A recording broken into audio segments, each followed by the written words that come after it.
My name is Grace Kihungi. I am an advocate, and I will be your main speaker this evening. We'll be trying to answer the legal questions that you have about land ownership in Kenya and the process of acquisition of land.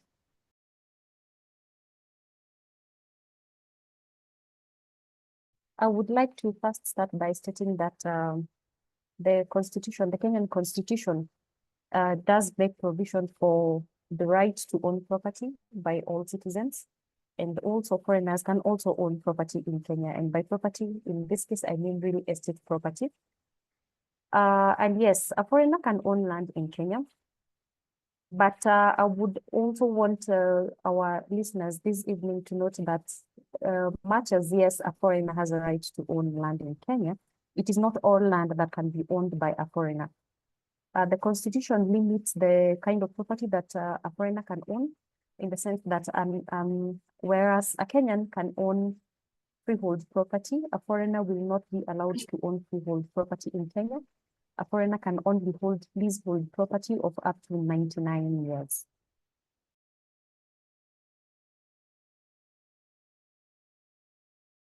A lot of people, of course, know that you acquire property when, a title deed when you buy property. But remember, it is not all the time that people buy properties. Sometimes you inherit property from a parent, or sometimes you can even get property as a gift from a friend. We have situations where charitable organizations also donate property. So one does not necessarily have to have bought property for them to acquire a title deed. You can acquire a title deed as a result of several situations. And the most common one, yes, of course, is when somebody buys property. So you buy property and you go through the whole registration process, and of course you get your title deed. However, there are also other instances where you can find yourself owning a title deed. You have inherited property from a parent, or you have been gifted. And so, yes, after that process of inheritance or the gifting, you go through the registration process or the transfer process and you get your title. You can also get an allotment. We have, I would want to take our listeners back then when our grandfathers formed cooperative societies and they were buying land from the Mzungu, at the time when Kenya was getting ready for independence. A lot of our grandparents organized themselves into cooperatives, and they bought land from the white settler. And after that, they got an allotment. So it can be as a result of, yes, allotment. And allotment can be from a land buying company. It can be from a cooperative. It can also be from the government. The government also does allocate land. And you will find that if one was to go back to the history of ownership of land, at some point, there was an allotment from the government. Because remember, according to the Kenyan law, the government is the owner of all land, and they are the ones who would ordinarily allot land to people. It's only that for our generation, we came and found our parents and our grandparents owning property, but really it all started from an allotment somewhere from the government. Land can also be acquired through what you call compulsory acquisition. This mostly applies to the government. For instance, if the government wants to develop a road or maybe a school, a university somewhere, a hospital, and the location where the government has earmarked, if that land is owned by somebody else, it has to go through what you call compulsory acquisition. So again, that is one of the ways in which one can acquire a title to land. I'll also go back to settlement programs. Remember when back then during the time for independence, we had people being put into settlement schemes, and Kenyans were paying some little money for them to be able to acquire title to that land. And what happened is when people were put into settlement schemes, the land which they got from the government was given to them in some form of a loan. And Kenyans were required to pay some small amount of money to the government. And eventually, after they finished paying off the money which they needed to pay to the government registered a discharge over the land, and eventually they were issued with titles. We have people who were put into settlement schemes in the 1960s, 70s, and 80s, and have just finished paying the government a few years back, and we have their titles being processed now. If you recall, just before the Uhuru regime, just before his term came to an end, we saw a lot of titles being issued. A lot of those people are people who had been put into settlement schemes back then. Just after independence, they had been put into settlement schemes. They had been paying money to the government for ownership of the land. And for quite a long time, titles had not been processed for those people. So it was not charity per se. It was not charity. They were just getting the ownership document. It's just that the government had delayed very much in allocating them title documents. So yes, you can acquire title through various processes, like I have explained. All those are ways in which you can acquire title over land. And I want to use one of the scenarios in which people acquire property. Say you have bought property, let's say from an individual. I'll not use the example of Nyota Njema. Let's say person X has bought property from person Y. So how does the process move from one stage to the next? You start by, people having discussions, negotiations. You have spotted a property, you like it. You pursue the owner of the property and get into an agreement to sell the property. And so what happens is you have a situation where one person is giving an offer to the other and the other person is accepting. It could be the buyer who is offering the seller, the owner of the land, to sell the property to them. So you have spotted this property, say in Bidurai, and you want to buy the property and you give the seller an offer of, say, 10 million. So it starts with that bit, one party giving an offer to the other. And that is where negotiations now come in, up to the point where now parties agree this is going to be the selling price for this property, and this is how the price is going to be paid. In some instances, especially where people have engaged a lawyer, you will find lawyers preparing a letter of offer, which is signed between the seller and the buyer. In other instances, you don't have a letter of offer signed and people want to jump straight to a sale agreement. Depending again on who is guiding you in the process. If you are with a good legal practitioner, before you place any deposit on that land, they will advise you, let's do some due diligence on this property. And what do we mean by due diligence? You want to know the history of ownership of this land. You want to know if person X owns the property, where did they get it from? Did they buy it from another person? And so you go into the history. Or did this person inherit from their parent? Or did this person, was this person allocated by the government? And so you get to the point where you ask, if it was an allotment from the government, you may want to ask, do you have the allotment letter? Or the lawyer may ask, can you see the lease for the property if it is a leasehold property? If it is property that was inherited from a parent, you want to see, okay, did this person, is it that the parent died? And if they died, did you go through the court process, which you call the succession process? Did you go through all that process? And after the succession process was completed, how was the property shared among you and your siblings and other dependents of this parent? So you go into the history of the transaction. You also want to, as part of the due diligence process, your advocate will also take you through the process of doing searches at the land registry. If the property is registrable, say in Nairobi, you will do a search at the Nairobi registry. If it is registrable in Machakos, you will do a search at the Machakos Land Registry. You will even go ahead and even do a search with the survey office because you want to see this land, yes, we have a title for it, but do you have survey records for this property? If this property had been subdivided, do you have the mutations? Were the mutations taken through the normal approval processes? Did the survey office approve? Did they register these mutations at the land registry? Was the map amended?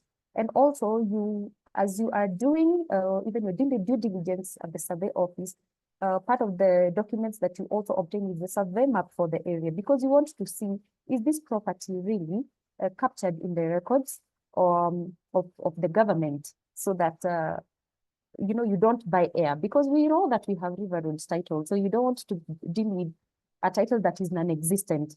Another area where we do due diligence is also the company's registry. If you are buying property from a company, you want to know, is this company existent? Who are the directors and shareholders of this company? Because you may have people who are selling land belonging to a company, But when you dig deep, you realize the directors are actually not aware. So it's probably somebody who is fabricating some titles in the name of a certain company. Another area where we also do searches is the National Land Commission. We will do a search with the National Land Commission to determine if, for instance, this is a leasehold property which has just been renewed. Are you able to get copies of the approvals that were obtained before the lease was renewed? We also do searches with the National Registration Bureau. We want to know who is this person that I am dealing with. Yes, they have given you a copy of your ID, but are they legit people or are they impersonating? So that is what due diligence about properties is about. You could be buying property which has, say, a power line passing through. So you want to find out, is there a way that has been registered, so that again, you don't buy property that falls along the area that has a wayleaf. You want to even go to the ground and check, do we have a sewer line that is passing across that property? So the process of due diligence is not just about obtaining a search at the lands office. It depends on the kind of property that you're dealing with, the location of the property, the history of ownership of the property, and all that. Your advocate will be able to help you to determine, and try to check all the loopholes that one can find in the process of buying property.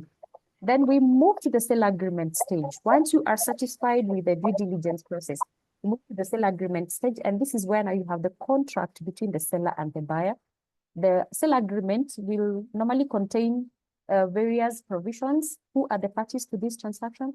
What is the property that you are dealing with? Where is it situated? What is the size of this property? What is the purchase price of this property? Are we paying a 10% deposit and balance within 90 days or within 1 year? Are you making payment in monthly installments? Or are you paying everything in cash? It will also make provision for all the documents that need to be provided by the seller. Yes, we have talked about the period within which the transaction should be completed. And so then after signing the agreement, you settle the deposit. If you had not paid at the point when you signed the letter of offer, you pay the deposit. And as the buyer is getting ready with the balance of the purchase price, the seller is also getting ready with what you call the completion documents. And I want to believe now, this is what our moderator was asking about, what documents that one needs to be given by the seller. Of course, the most important document is the title. The title is everything. If there's no title, then what are you buying? So the seller needs to be ready with the original title for the property. Depending again on the location of the property, if it is agricultural land or land that is subject to the Land Control Act, the seller needs to get the Land Control Board consent to transfer. If it is property that attracts land rent and land rates, they need to have paid the land rent and land rates and obtain the clearance certificates. If it is property owned by married people or one person who is married, they will need to get the consent of the spouse. If it is a property that is arising from what you call transmission. Transmission is that process of property moving from a parent, a deceased parent, to the children. That is the transmission process. So if you are dealing with property arising out of a transmission process, you want to see what are the court documents that you got. Did you get a grant of letters of administration? Did you get a certificate of confirmation of grant? Can you see these certified copies certified by the court? Because you will need them. If it is land that has just been subdivided, you want to see the mutation forms. The mutation forms, if I could explain in simple terms, when you have a big parcel of land and the surveyor has come and subdivided, they usually start with a subdivision scheme, which shows the location of each and every parcel of land. And that subdivision scheme is what is now taken to the survey office for approval. And the same scheme which had been prepared on paper by the surveyor is transferred to a mutation form. A mutation form is it's a standard form provided under the land laws, which now shows the location of every parcel of land and the title number. So you will need a mutation form if it is a land that is freshly subdivided.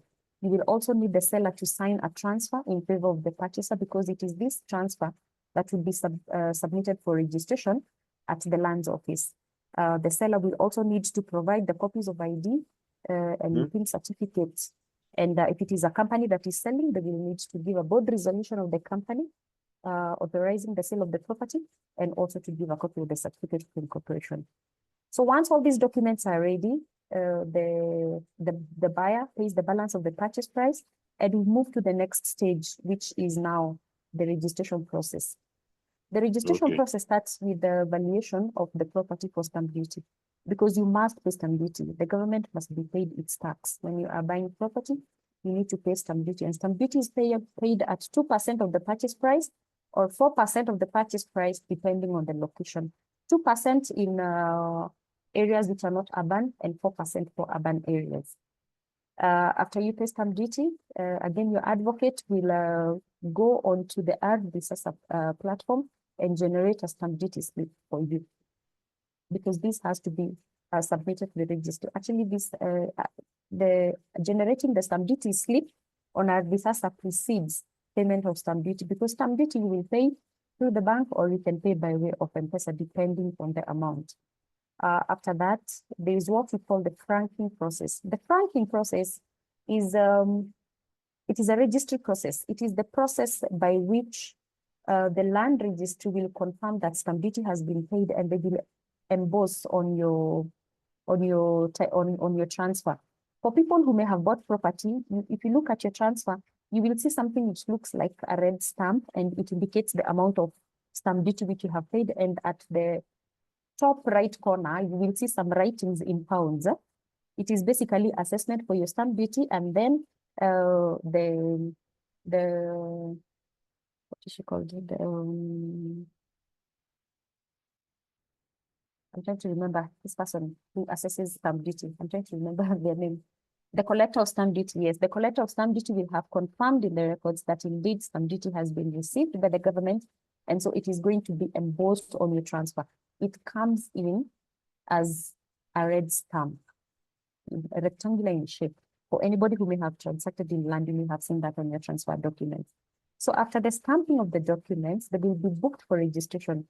Booking for registration is basically presenting the documents for registration at the land registry, and the documents are inspected by the officer who is booking your documents, and they are given a number. That number is what you use to track your transaction. When you go to the registry and you want to find out how far is my transaction, you use that the book number, which is on the booking form. The booking form, when your advocate presents you a copy of the booking form, it's not written a booking form as the title of the document. No, it appears as an application for registration. But because it is the process of booking documents, out of practice, it has been loosely referred to as the booking form, because it is given a day book number, which you use to track your transaction. So a booking form is the same as an application for registration form. And after the documents have been received, and when I say booking, what do you present to the registry? You present the original title to the registry. You present this transfer, which has been signed by both the buyer and the seller. You present your stamp duty receipts. You present the copies of IDs and PIN certificates of the parties who are transacting. So these documents will go through a verification process. It will be done by various officers. You will have an officer who has received the documents. There's an officer who will allocate the documents to another officer within the registry. There will be an officer who will do the data entries, and there will be an officer who will at some point even do copies and scanning, depending on whether you're dealing with the district registries or the Nairobi registry. And eventually the documents will get to the registrar, who will verify that everything has been done right and will sign the title. At some point, that title will even go to the typist, because remember, if your title, if the kind of land that you are buying is the one where a new title is issued every time there's a transaction, it will need to go through the typing process. So the transaction is handled by very many people, but at the end of the day, the result is one, that you will have your title at the end of the process. So if you are dealing with land, like say in a place like Kiambu, where every time the property changes hands, a new title is issued, what will happen is the old title is going to be destroyed and a new one is issued. So that is basically the registration process, and I have also explained about the documents. I thought if I talk about just the documents, then I'm going to lose people somewhere along the way. But when you handle it from the point where you have a letter of offer sale agreement, payment, exchange of documents, and registration, then that covers the whole process. I hope that is clear. I talked about compulsory acquisition. There's something else that the National Land Commission will also do. Think about, say somebody owns land in Westlands for 50 years, okay? And this title was probably issued say in 1970. By now, that title has already expired, you know, the 50 years are already expired. So what happens? Does this person lose that property? Ideally, they should not lose the property. Unless they are misusing the property, they should be able to apply for renewal of that lease. And that is one of the responsibilities of the National Land Commission. If somebody has some leasehold property, just before it expires, the law makes provision for renewal of lease, and they make that application for the renewal to the National Land Commission. So I would want to say the National Land Commission, it is a whole body on itself, and it has very many responsibilities. Among them is, it is responsible for renewal of leases, or if you want to do an extension of that lease. Extension of lease happens when when the lease has not expired. Say you have your lease of 50 years, and you have exhausted 25 years, and you want to put up, say, a block of apartments. You have 25 or 20 years remaining. Nobody will buy those apartments because they'll be thinking, okay, this lease in the next 20 years, it will expire. So what do you do as a diligent landowner? You have to start the process of extension of lease. So extension of lease happens when your lease has not expired. You still have a bit of time, but you want to ensure that, you know, you're not caught up in the, you know, that period of expiry, and you want to continue to enjoy the property. Renewal of lease happens when the lease has expired, and you make these applications to the National Land Commission. I, however, need to also clarify that the process does not start just at the National Land Commission. It is a whole process. That one we would need maybe another session, because you will need to petition the county government, you will need to do adverts, you know, you will need to engage a physical planner to do a planning brief and to get the approval of the county government before you now move to the National Land Commission. So it is a whole process. Maybe someday we can discuss about extension of lease, renewal of lease, change of visa, all those, so that again, I don't lose people. Then the National Land Commission is responsible also for recommending national land policies, yeah, like policies about use of land and such like things. If there is any research related to land that is required by the government, it's the National Land Commission that is supposed to handle that. We have heard of historical injustices in land ownership in Kenya. Who investigates that? It is the National Land Commission. That is, it falls under the jurisdiction of the National Land Commission and not the land registry. If there are going to be any taxes payable on land, or any premiums payable on land, or if there are going to be allotments by the government, the National Land Commission should come in and advise the government on such things. Both of them are titles. We need to be clear about that at the end of the day. Both of them are titles. Freehold titles are titles for land that is owned absolutely. Yeah, what do I mean by owned absolutely? That, you know, you have this land, you have been given this land by the government. Like, remember, like we said, all land in the country belongs to the government. So even when you have your title, it is still given to you by the government. It is the main principle of ownership of land in Kenya, that all land belongs to the government. And that is why if the government wants your land for a public purpose, they can very easily do a compulsory acquisition and compensate you in a different way. So freehold titles, you have anybody who holds a who has a freehold title over land has absolute ownership over that land. That for as long as this person is alive, they will hold that title and nobody will take it, unless under compulsory acquisition, which I have explained, it is only for a public purpose. You will have it. You will not have a situation where somebody tells you the term for your ownership of your land has expired. No, no, no, no. And a lot of the times, freehold property was originally agricultural land. For most of us whose parents have land up country, their land is freehold. You know, nobody will come to tell them, now your term of ownership has expired, please pack and go. No, no, no, no. That is freehold property.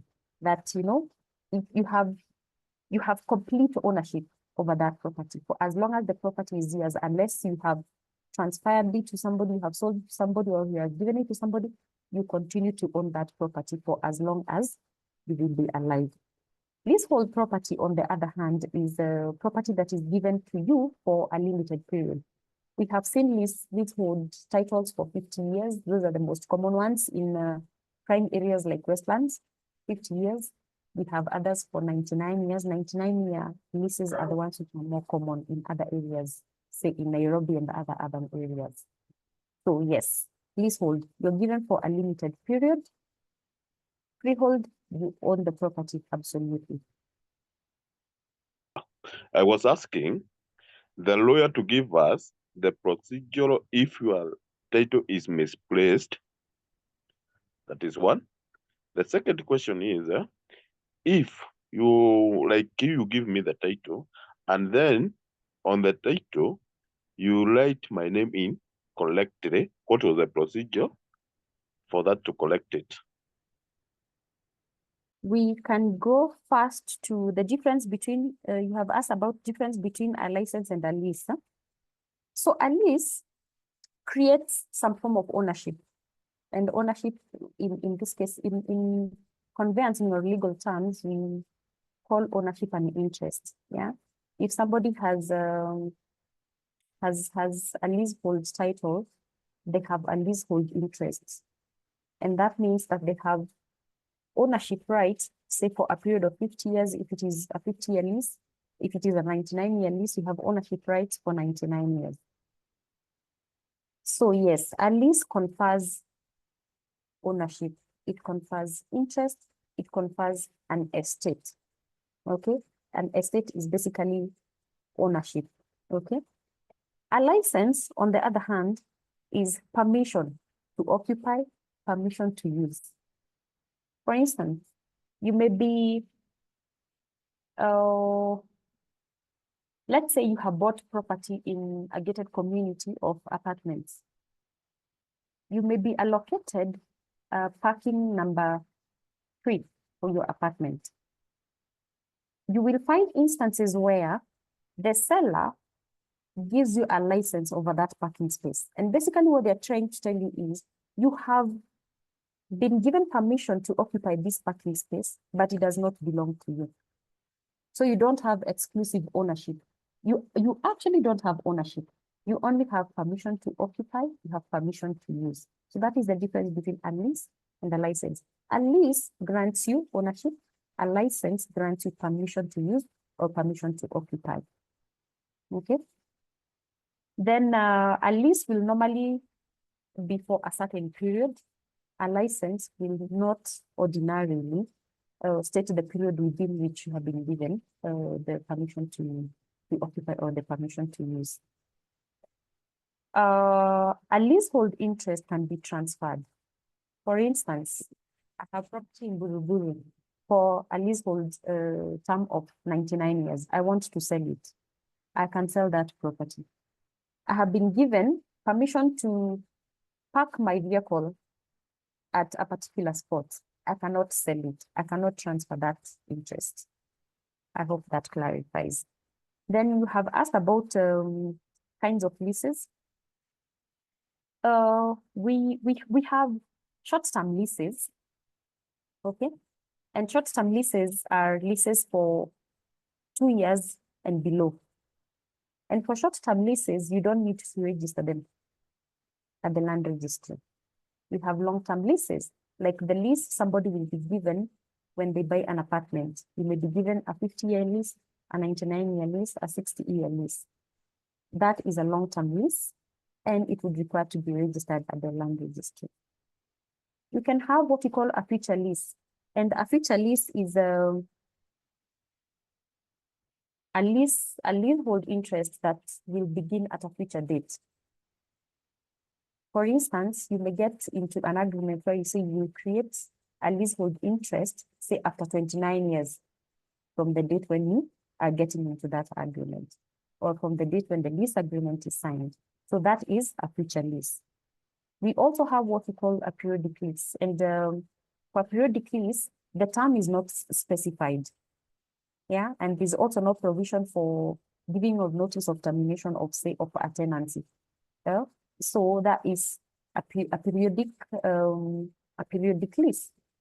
For instance, if you got into a tenancy agreement with somebody and you have not said this tenancy is going to be for 1 year or 2 years. If you do not have such an agreement, then it becomes a periodic lease. Yeah. And depending on how often you pay your rent, it can be a month to month kind of a lease. So that is a periodic lease because it has not specified for how long that relationship is going to be. You have asked about a certificate of title. Now here's the thing.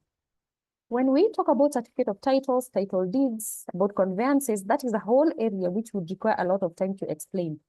But a certificate of title, if I can put it simply, it is one of the documents of ownership of land. A lot of people know about a title deed, and it is very common to hear people call every title a title deed. But a title deed is issued where the land in question is freehold land.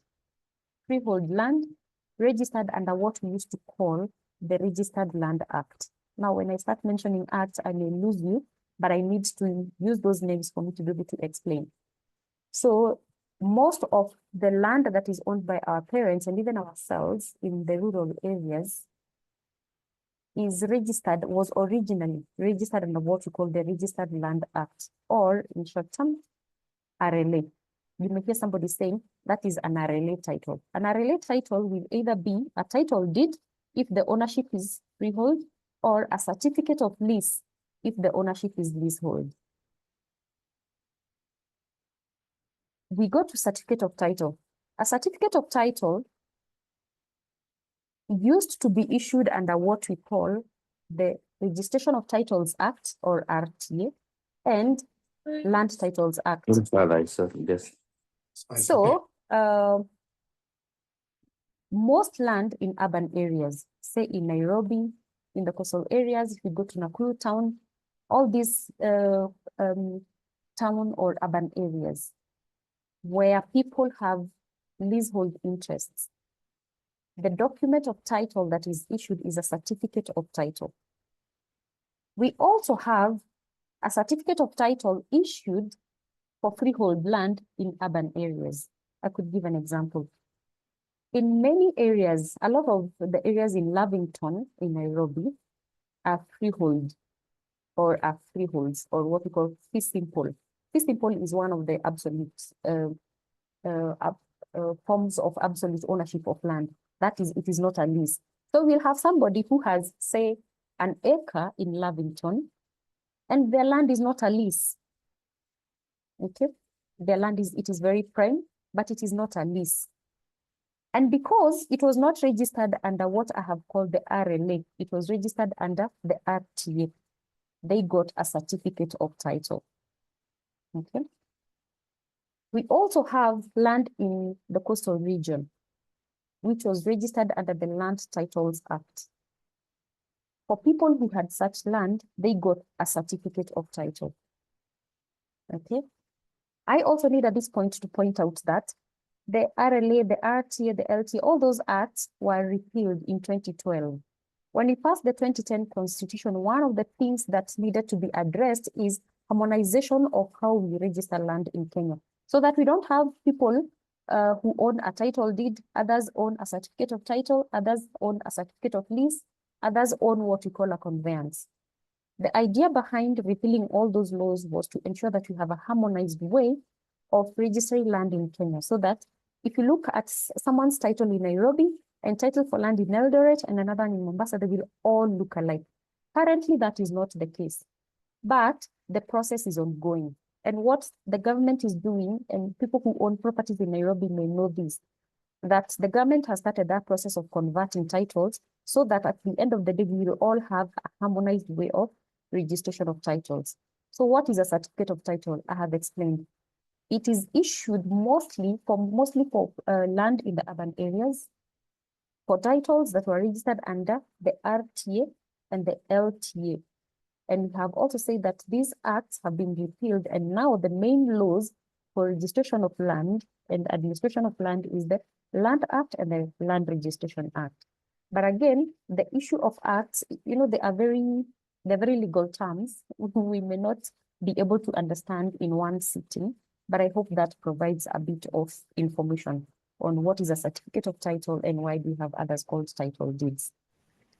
An allotment letter happens when, remember we said you can acquire land from the government starting from an allotment, and actually all land started from an allotment somewhere.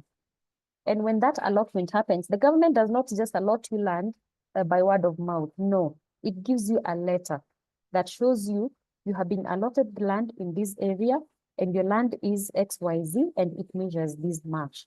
And that allotment letter is what is now used to process the title document. So it basically forms the history of ownership of a parcel of land.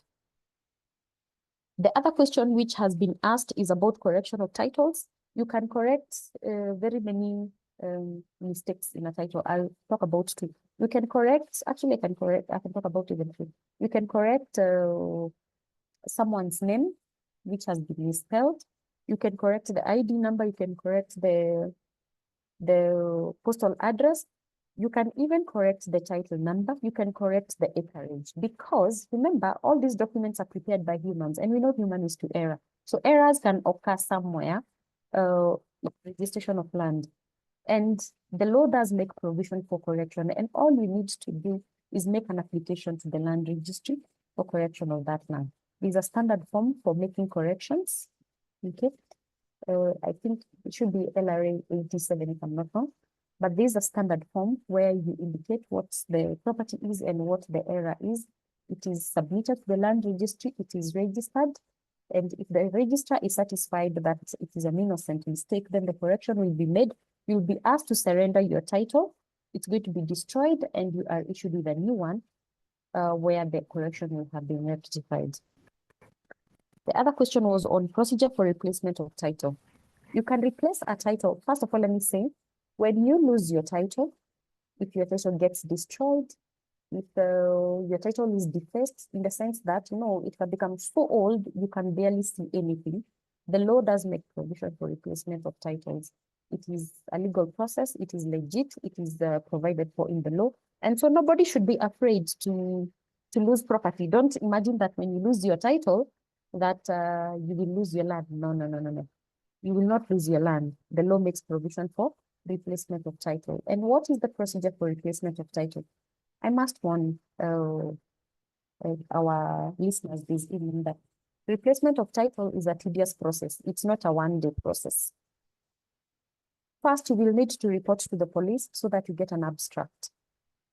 Once you get that abstract, you will need to advertise the loss of the title in the local dailies. 2 local dailies of nationwide circulation, and which are these in the country? It is basically the Nation and the Standard newspapers. So you have to place an advert in the Nation and Standard newspapers. I'm sure you have seen at the back of the newspaper, you know, those last pages. That's why you normally see lost items, lost title deed, all that. It is not that people really want to advertise that they have lost their titles. It is a legal requirement. If you wish to be issued with a new title following the loss of yours, you have to advertise in the local dailies. 2 local dailies of nationwide circulation, and that advert is supposed to run for 30 days. What we mean is, if you advertise your loss today on the 20th of June, you will not be able to again go to the registry and say, see, I have advertised my loss. Now please go ahead and process. No, no, no.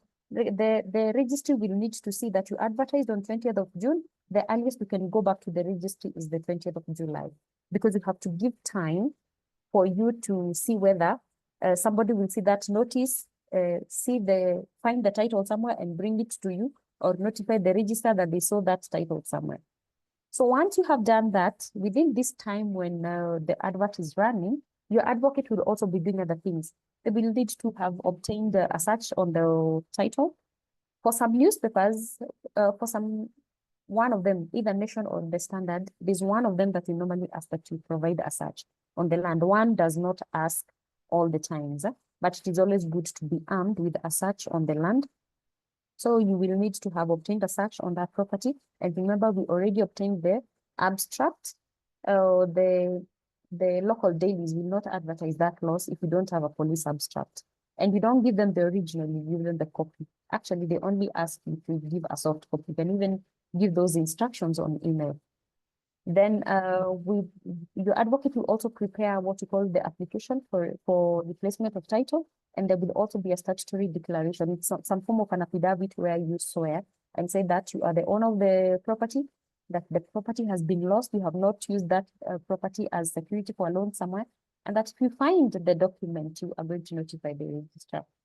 When all this has been, when your advert has run for 30 days and you have all these documents signed, then we go to the registry and now make the application for replacement of the title. So the registrar will review those documents. And the practice is different from registry to registry in the sense that there may be additional requirements. For instance, there's some registries like Kajiado, which will normally ask that you give a surveyor's report. And this is not from a private surveyor, but the government surveyor in the district. They may also ask that you give the map for the area. There's some registries which will normally insist that the owner of the property has to appear in person. A registry like Ruiru and Machakos, the registrars will require that the registered owner of the property appears in person.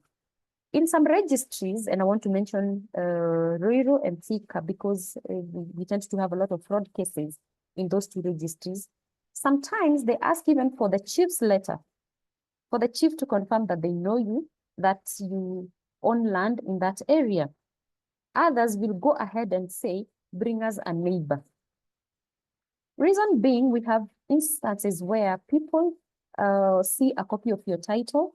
When they get hold of a copy of your title, they impersonate you, go ahead and petition the registry to issue them with another title. So people have lost property in that manner. So you may, if you are dealing with such a registrar, you may feel like, oh, he or she is so stubborn or whatever. But if you met such a registrar, you should actually be very happy with such a registrar. You should know this is a good person. This is somebody who has the best interests of Kenyans at heart. They want to make sure that we don't have fraud happening. So after you go through this process where the registrar has interviewed you or the registrar has interrogated the document, if they are satisfied with whatever petition you have put before them and they are satisfied that this is not a fraudulent matter, they will go ahead and give the approval for replacement of the title. But this approval does not mean that you're going to be issued with your title immediately. They will prepare a notice which is taken to Kenya Gazette, the government printers. They are based along Haile Selassie Avenue, government printers. So that notice is going to be advertised in the official government newspaper, which is called Kenya Gazette. So it is going to be advertised. Of course, you pay for that. That advert is not free. You pay for that. It will run for 60 days. And this is basically the registrar from whatever registry you're dealing with, notifying the public that an application has been made for replacement of property title number XYZ by so and so. This is to notify the public that if there is no objection received by the registry within 60 days from the date of this notice, a new title is going to be issued. If no objection is issued within the 60 days, or if the title is not found within the 60 days, the registrar will go ahead and issue another title. How do you know that a title has been issued following the replacement? If you look at page 2 of the title, there will be an entry that will read the name of the owner, and then after that, it will indicate title deed, and then towards the right side of that entry, it's going to bear the wording reissued. So if somebody ever gives you a copy of a title that has such wordings, that title deed reissued, then you know there was a loss of title somewhere. And if you are buying such property, then you start asking about the history of ownership and even the history of how this replacement was done.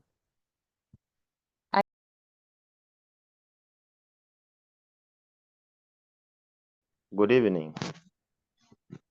Yes, good evening. Yes, I want to ask around 2 questions. Thank you for the presentation. I've keenly followed. One is about the list titles. And since the government in Nairobi now is changing the system to the digital one, where you can be able to access your documents and your details online. Okay. And you find that at times when you try to access your information, it takes time before they reply to you. through the online platform. And you know, having land in Nairobi at times can give you hair because you are not sure. You have the title, but anything can happen in Nairobi even if you have a title deed. So, for example, mine I bought from Mbakazi Ranch when it was dissolved. We were all given title deeds, but I normally stay I'm in Kilifi County at the moment, but the land is in Nairobi. So it's only that I know some few people who normally go by, pass by, and they update me, or when I have some time, I normally go by, pass them.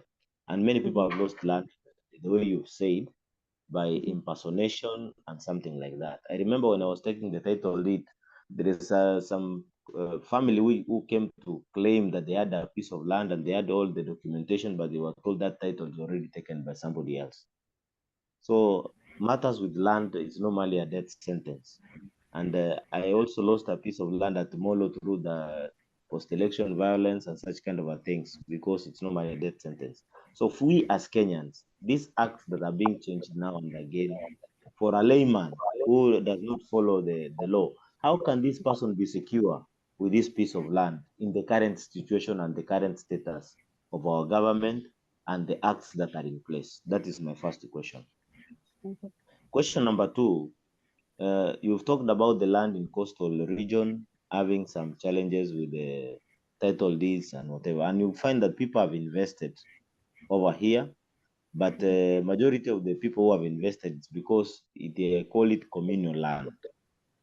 So the ranches are being dissolved and the communal land is still there. But you realize that afterwards, the plan that comes in place, you find that people have already lost their investment because they bought land, because the plan was not there and it was a communal land. Municipality comes in, it says you did a wrong investment in this place. This is supposed to be a road. This is supposed to be a power line. This is supposed to be such kind of things. And people are really investing. How can such people, whereby they are buying communal land and the plan is not there, and after some time, some years, somebody has been there for 20, 30 years, and then a plan comes in to demolish all this investment? How can we help such kind of a person also in the current situation and the current acts in place? Thank you. Okay. We can Thank take you so the- much, Mr. Wycliffe. And maybe I will just ask Isaac, who mentioned in the chat box, to ask just one question, and we cross it at that point. Can I ask a Isaac? question then, please? Okay, Mbore. Yeah. Okay. This is on, those who have already bought land with Nyota Njema and they have their titles. I think I've heard kind of there might be some legal obligations in terms of paying some duties or taxes to the government if you own land somewhere and you have a title. So it will be helpful if you can get some clarification of what that entails and if we need to be aware of what we need to pay for those who are already holding their titles for those land. Thank you so much for that question. That one I can answer.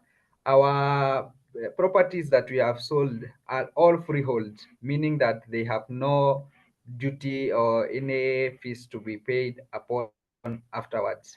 So they are freehold, meaning you don't have to pay any other duty after you have gotten your title deed.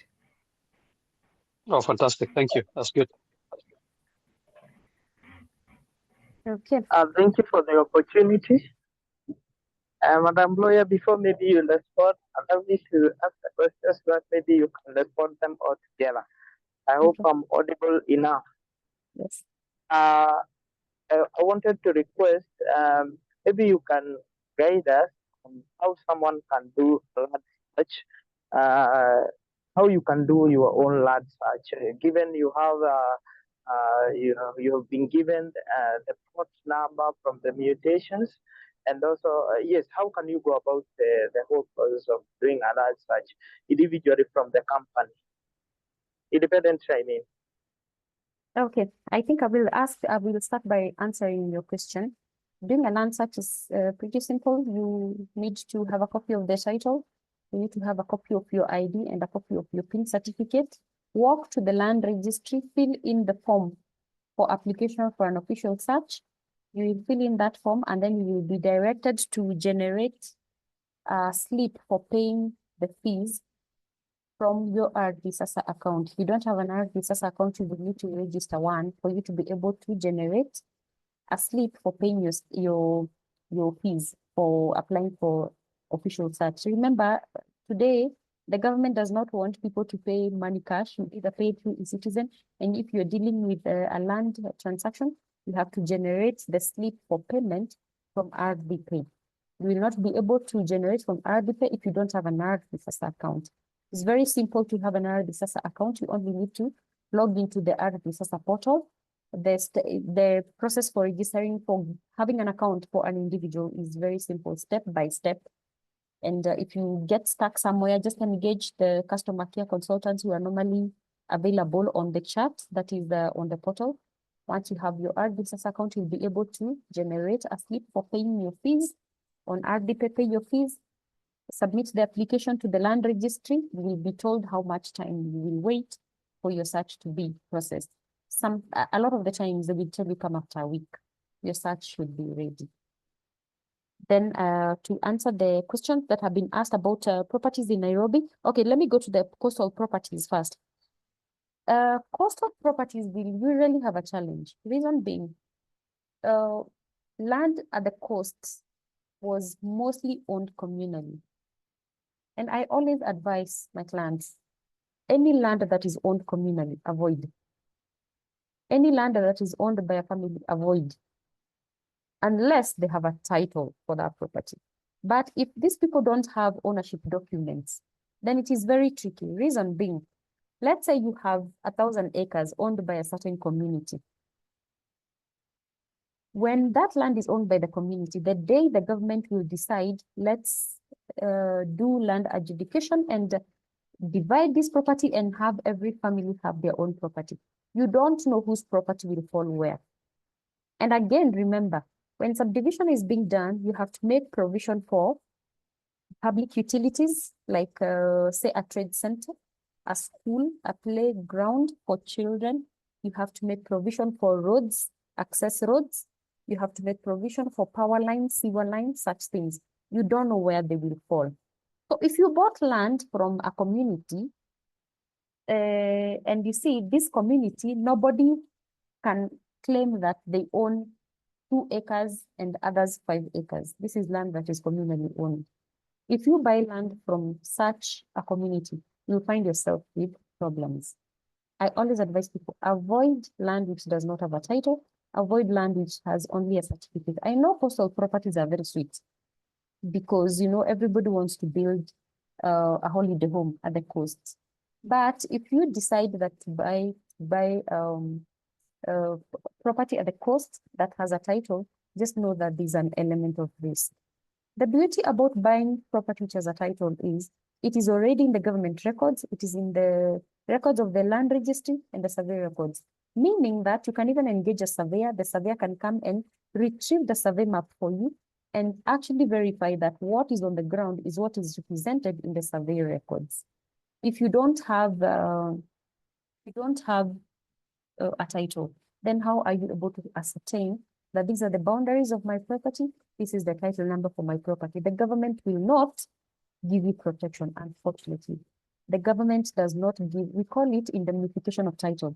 Once the government issues a title, they're taking responsibility for it. But where the government has not issued a title, the government will not take responsibility. Then the other thing, but that does not mean that all properties in the coast have issues. No, properties which have titles are okay. We only have a problem where, say, some communities sold land to other people without involving other family members, then we will have such issues.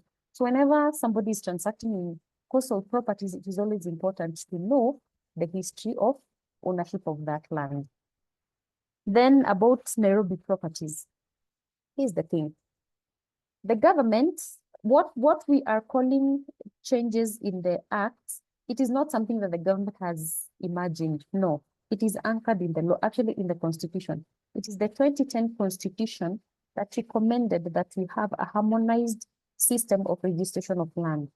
And this is going to happen throughout the country. It is happening in Nairobi because Nairobi is the hub of everything. And when something works in Nairobi, it is guaranteed to work elsewhere because, we have a lot of records in Nairobi. So right now in Nairobi, we have what is called conversion of titles happening. That anybody who has a title for a land that has a land reference number, they are supposed to surrender it to the government so that they can be given a new title, which is in the Nairobi block format. So that you'll have a title reading Nairobi block 101/XYZ, Nairobi block 22/XYZ, instead of land reference number 209/whatever. A lot of people are afraid to surrender their titles. Please don't be afraid. Like I have said, this is a process that is anchored in the law. Gazette notices have already been issued. Gazette notice is the official communication of the government. Gazette notices have already been issued inviting people to surrender their old titles, which are in the land reference number XYZ format, to be issued with new titles, which are in the Nairobi block format. I encourage my clients to comply with that. Reason being, when the government is doing this conversion of titles, it is also putting your records online, putting your records on Ardhi. That anytime somebody makes an application for search on your land, you get notified, and that search cannot be processed without your knowledge. If somebody wants to transfer your land, it cannot happen without your knowledge because you have to sign in the system. Today, if somebody wants to transact in a land that has manual records, if you're in Australia, you will not know. You will not know that somebody's trying to tamper with your records. But if you have your records online, they are available anywhere. You will be able to transact. You will give Grace instructions to do XYZ transactions, and she will not even move without your knowledge. She will not move without your input, because the way the system has been developed, the owner of the property has to sign anytime there's a transaction happening. If the lawyer wants to do a transaction, they will not be able to do without your knowledge, because anytime somebody even logs into your account, a one-time password has to be sent for that person to access your account. So it is, I would say it is a safe process. And again, by the time the government is telling you, give us your title, we convert, we give you a new one, it means your property has even gone through verification with the survey records. It means your survey records, the survey records for your property are intact. Your property does not have an issue, and it's been given a new number, meaning it is already in the record. It is already in the system. If your title has not gone through that conversion, if it is still in the land reference number format, you will not be able to transact with it. So for the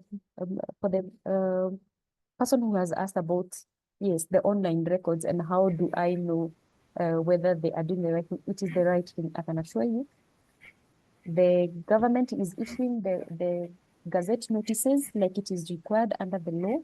Actually, almost all land in Nairobi has now been covered by this process. All the government is saying, surrender your titles. We will keep the old records, because you cannot even transact with an old title right now in Nairobi. If your title is in the land reference number format, you cannot transact with it until it is on the Ardhi platform, meaning that it is available online. It has gone through the verification process, and you have been issued with a new title in the Nairobi block format.